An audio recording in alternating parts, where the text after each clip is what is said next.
윤석열 대통령이 잠시 후 오후 2시부터 열리는 헌법재판소에 직접 나가겠다고 합니다. 대통령이 직접 나가는 건 이번이 또 처음이기도 합니다. 항상 처음 것들이 너무 요즘 많은 것 네, 같아요. 아무래도 헌정사상 처음 현직 그러니까요. 대통령 구속이기 때문에 그런 것 같은데요. 네. 박근혜 전 대통령이나 노무현 전 대통령 탄핵 심판 때도 현직 대통령, 그러니까 전 출석한 적은 없죠. 출석한 적이 없다고 합니다. 자, 이 배경을 두고 그래서 더 궁금해지는 대목입니다. 왜 윤 대통령은 직접 나가서 이야기를 하겠다고 하는 것인가? 어떻게 좀 보십니까? 일단 처음에는 윤석열 대통령이 직접 나가고 생중계도 하자고 했어요. 그런데 생중계는 이제 헌재에서 안 하기로 했습니다. 네. 안 하는데 이거 이야기를 하고 나면 나중에 이 헌재 홈페이지에 다 올라가 있어요. 그거 볼 네, 수가 있습니다. 맞습니다. 녹화된 것을. 그럼 윤석열 대통령이 결국은 국민에게 이야기하는 것도 되는 겁니다. 네. 헌재에 이야기를 하지만은 헌재 심리에도 거기에 대한 그 본인의 입장을 밝히는 것이기도 하고 국민에게 이야기하는 거예요.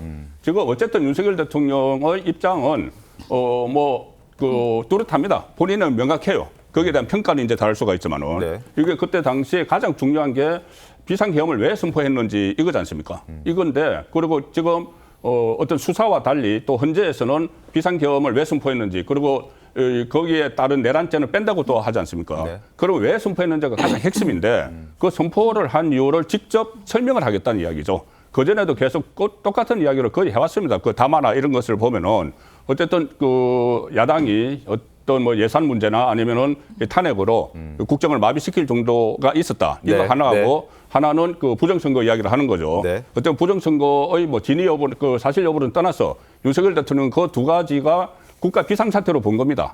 그 계엄령을 발동을 할 수 있는 것이 전시 사변 또는 그에 준하는 국가 비상사태인데 네. 본인의 그러면 국가 비상사태라는 걸 누가 판단을 하느냐?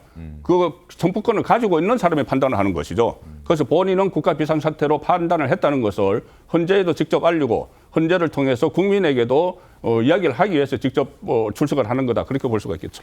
네, 그런데 강 변호사님 지금 이 윤석열 대통령 그동안 10수차례 이제 헌재에는 출석하되 공수처 조사에는 응하지 않겠다 이런 입장을 밝혔는데 공수처가 어제 강제 구인하겠다고 나섰다가 결국 실패했잖아요. 예. 근데 또 오늘 재강제 구인 할 수도 있다 이런 얘기까지 나옵니다. 그렇죠. 지금 공수처가 굉장히 무리한 수사를 하고 있는 상황입니다. 공수처 입장에서는 본인들이 기관이 생긴 이후로 아무런 성과가 없었기 때문에 이것을 정치적으로 이 상황을 이용하고 있는 것이 아닌가라는 생각이 들 수밖에 없는 부분인데요. 어제 굉장히 좀 의아했던 부분은 밤 9시가 되면은 그 심야조사 같은 경우에는 피의자가 동의하지 않으면 조사를 받을 수가 없습니다. 그렇다면 공수처 입장에서는 대통령이 그동안에 진술거부권을 행사하고 있었고 그리고 조사 자체에 응하지 않겠다. 공수처에서 직접적인 수사권이 없기 때문에 여기에 대해 문제 제기를 하고 있었으면은 오전에 나갔어야 되거든요. 네. 그리고 오전이든 아니면 뭐 좀 이른 시간에 나갔어야 되는데 지금 알려진 것은 3시 정도에 나간 맞습니다. 것이고 그리고 여기에 있어서 어차피 지금 진행이 안 되면 9시가 됐을 때 당연히 여기 야간 조사에 대해서 거부할 것이 명백함에도 불구하고 본인들이 어떤 국민들께 보이기 위해서 오히려 언론 브리핑을 하기 위한 수단이 아니었나라는 생각을 지울 수가 없는 것이죠. 네. 갑작스럽게 찾아갔고 그리고 강제 구인을 뭐 시도를 하고 이런 과정이 있어서 또 문제는 변호사가 올 때까지 기다려야 되는 거예요.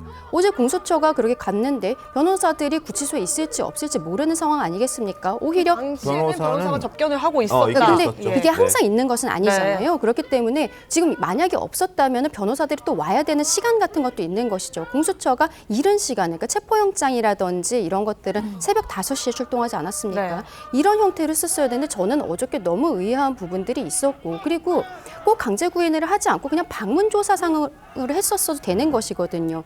근데 이것을 규정에도 없는 것을 판례는 있습니다만 규정에도 없는 이런 것들을 무리하게 해야 되는 것인가. 공수처가 지금 오히려 이 수사에 대해서 굉장히 어그러뜨리고 있는 주체가 되고 있다라고 말씀드리고 싶습니다. 알겠습니다. 이 구속 사흘째를 맞은 윤석열 대통령 수인 번호 0010번을 받았다는 소식도 전해지고 있습니다. 독방에서의 하루 어떻게 지냈는지 궁금했는데요. 설명 들어보시죠. 구인 피의자 대기실에서 일반 수용동으로 이동을 완료했습니다.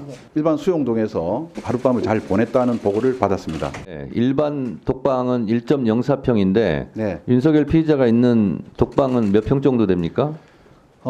그 전직 대통령들 예하고 비슷하게 한 3.6이나 7평 정도 된다는 보고를 받았습니다. 그러면 일반 재수자와 똑같이 신체 검사를 받았습니까? 네, 그렇습니다. 머그샷도 찍었습니까? 네, 그렇습니다. 그 과정에서 뭐 저항이나 이런 거 없었습니까? 특별한 의뢰 없이 절차에 따라서 잘 협조했다는 보고를 받았습니다. 자, 일단은 10번을 부여받았고 수용 번호 그리고 독방에서 생활하고 있고 뭐 건강상의 문제가 아직까지는 두드러진 건 없는 것 같습니다. 일단 머그샷도 찍었다 이런 소식도 전해지고 있는 그런 상황이거든요.